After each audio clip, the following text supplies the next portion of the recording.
Hello and welcome everybody, and thank you guys for joining me again. My name is Wilkie, and in this video we're going to be talking about the latest patch that has been dropped upon Remnant from the Ashes.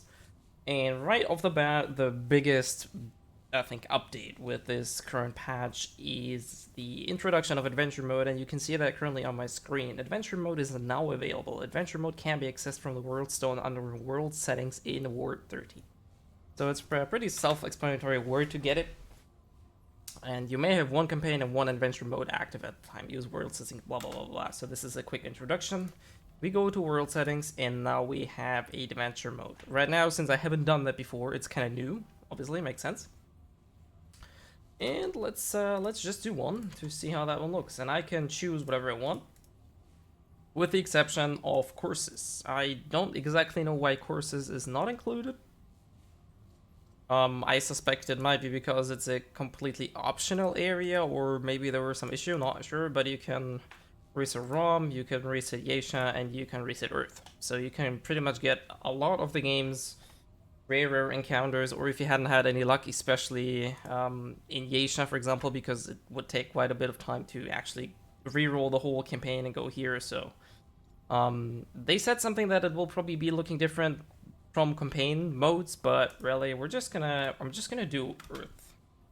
We're gonna say Nightmare. No, not Create. And I just want to jump in. I just want to see board settings. So adventure mode is now active. Travel city. Alright.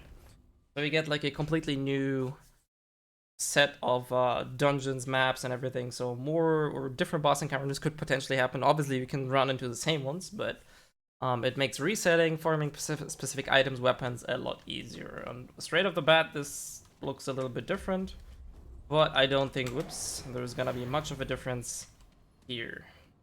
Let's just walk around a little bit. I want to see. There we are. More bad news. More bad news.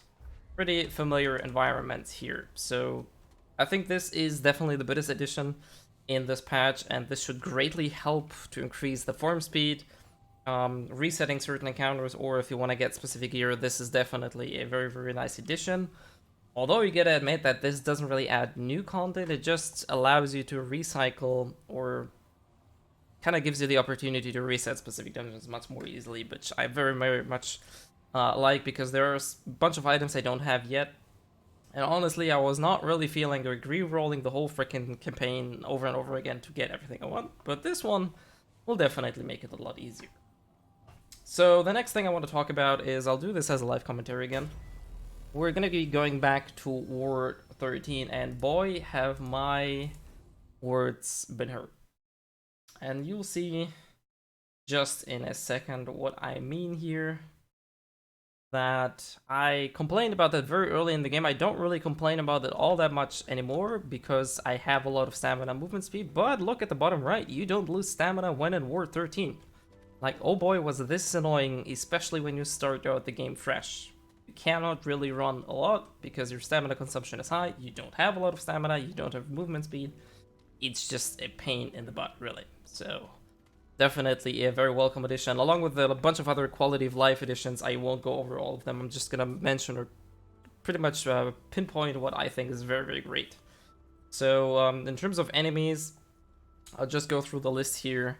On the patch notes, you have Nightmare Mode has been made a little bit more, I guess, easy, because they toned down the HP a little bit, as well as toned down the HP from the final boss. So there's that, which pretty much gives you an idea that they do listen to feedback, or do try to balance the game, which is obviously very nice. The biggest two parts, I guess, are weapons and armors. As I said, the list is there. I'm not gonna go over everything. First thing I'm gonna mention is they buffed my beloved hunting pistol. Or I should say they changed it and fixed it. And what I really like about the latest patch is that they not only buffed weapons, but they also fixed weapons. They also nerfed or kind of adjusted weapons. Nerf is like a harsh word, but usually adjusted or fixed fits it better. Hunting pistol got another crit added, or more crit added. However, you now only get crits if you shoot enemies 5 meters or further away, which kind of eliminates what I did in some of my farm videos, where I literally stand point blank to enemies and shoot them in the face. This will not result in crits anymore, kind of promoting you to, you know, keep your minimum distance rather than just running up to everything and holding the gun at point blank range and like look down my barrel, and you get the idea. So there's that. I think the one of the more drastic changes was Spore Bloom got a damage buff, like a huge freaking damage buff in terms of raw damage. Like this one is gargantuan. Spore Shot got a damage buff as well. The idea range got upgraded. Also, if you remember, the reticle is now a lot bigger to kind of reflect the spread of the gun. And also, they reduced reload speed, so you hit harder, but you reload a bit slower. Like, you feel that it's slower, not by a whole lot. Also, they upped the pellet count, so now we see a lot more projectiles, which makes it a little bit more forgiving in terms of if you miss one pellet, you don't lose as much damage. So overall, I think this is a much of a buff, rather. Because after all, it's a shotgun, so you want to be close to people and just shoot them in the face, really. Almost every other weapon, melee, range, whatever, has received an update, a fix, a buff, a nerf. Most prominent was the Devastator as well. So no more Bandit Armor Spammeroo. But it also got 5% more crit. So pretty much check out the list, check out the guns you're using, because almost every gun got either an upgrade, a side grade, was fixed, anything. So definitely. But for me, obviously, Spore Bloom is probably going to be very, very high on my list now with that. Massive damage. I'm going to try that out after this video to see how it goes. And that's pretty much it. Another addition we got was a ring. To be fairly honest, you can buy this, the Ring of the Admiral, that increases range and melee damage by 15%, but you receive 300% more damage, so pretty much triple the damage. If you play on Nightmare, that pretty much means you're almost always going to be one shot, but in return you deal 15% more damage. To be fairly honest, I think this one is a little bit too weak. Like, I would like more like 20% damage increase, really. Because on Nightmare mode, this is going to be horrendously hurting your butt. Because you don't always get one shot. At least, like, most of the mobs don't one-shot me on Nightmare. They usually 2 to 3 hit me. Even bosses usually do not eliminate me in one single strike.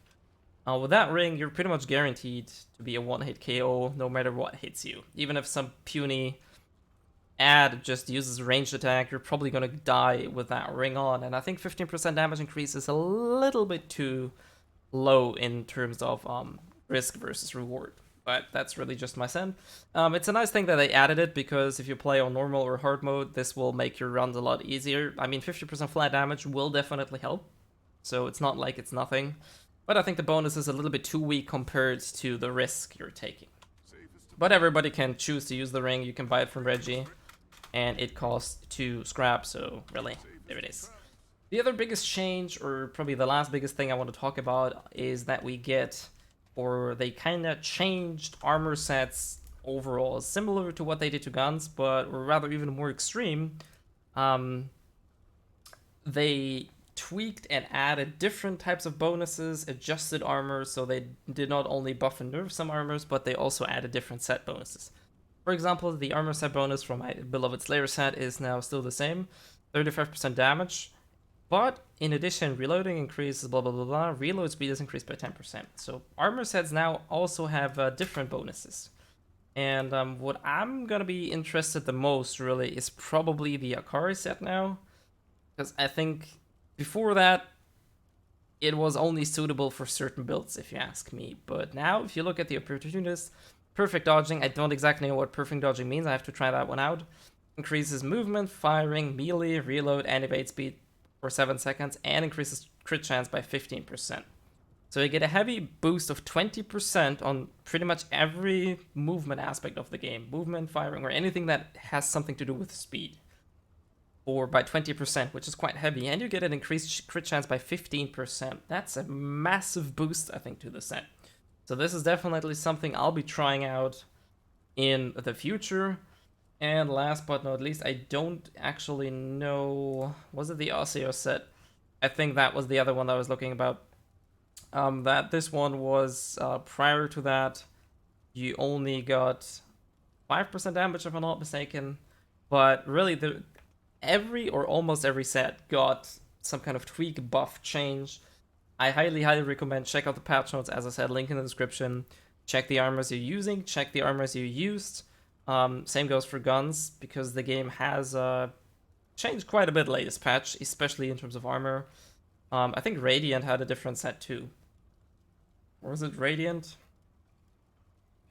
No, it was the Void set, right? The Void one was that now it grants either damage boosts or defensive boosts, depending on how you're playing. So it really, there's a massive change to pretty much everything. Check out the patch notes. And that is pretty much all for this build. I forgot the build number. I'll probably mention it in the start.